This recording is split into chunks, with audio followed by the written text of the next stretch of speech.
कनवा की बाली कानपुर से कजरा साउथ वाला गजरा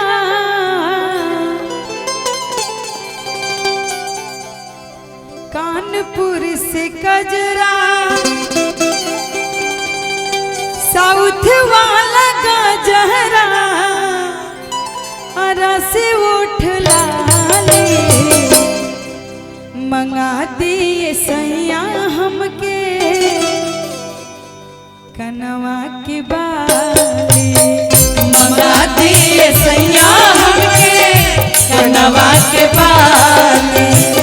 मंगा दिए सैया हमके कनवा के बाली कानपुर से गजरा साउथ वाला गजरा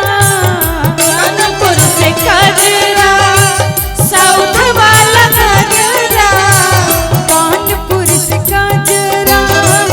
साउथ वाला गजरा रस उठ लाले मंगा दिए सैया हमके कनवा के बाली मंगा दिए सैया हमके कनवा के बाली मंगा दिए सैया हमके कनवा के बाली मंगा दिए सैया हमके कनवा के बाली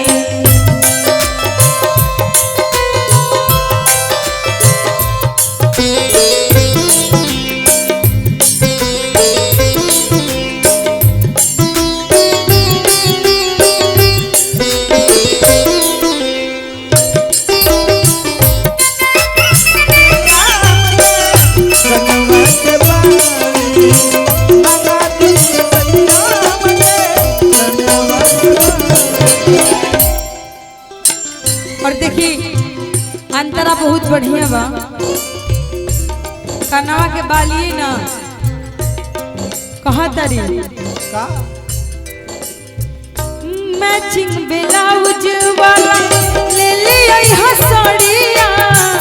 सबके हो देखी हमके भर के नजरिया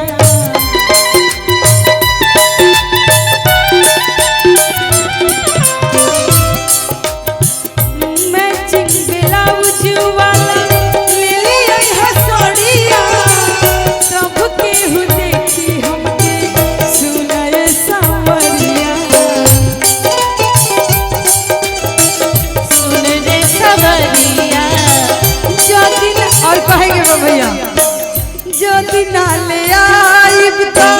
बड़ी पछताई जाति न ले आइब ता बड़ी पछताई मज के पर थोड़िया रुक जा ले आई हम कनवा के बलिया ले ले हमारा कनवा के बलिया ले ले हमारा कनवा के बलिया अच्छा ठीक बा ले आई बालम कनवा के बलिया एक और लाइन में जुड़ा गई बा फिर कहे के बा सेकेंड अंतरा बक्सर के बिंदिया बक्सर के बिंदिया सासा राम से चुनरिया पटना के पायल पहन के लागब हम गुड़िया पटना के पायल पहन के लागब हम गुड़िया पटना के पायल पहन के लागब हम गुड़िया और देखिए कहेगे बा गोलू जी तानिया सा हर एक कलाकार से मिस्टेक होला बाकी पूरा गाना सुने खातिर रउआ सब हेमा पांडे ऑफिशियल पे जाइब जा और कहेगे बा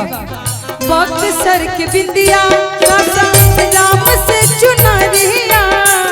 पटना के पायल पहन के लगब हम गुड़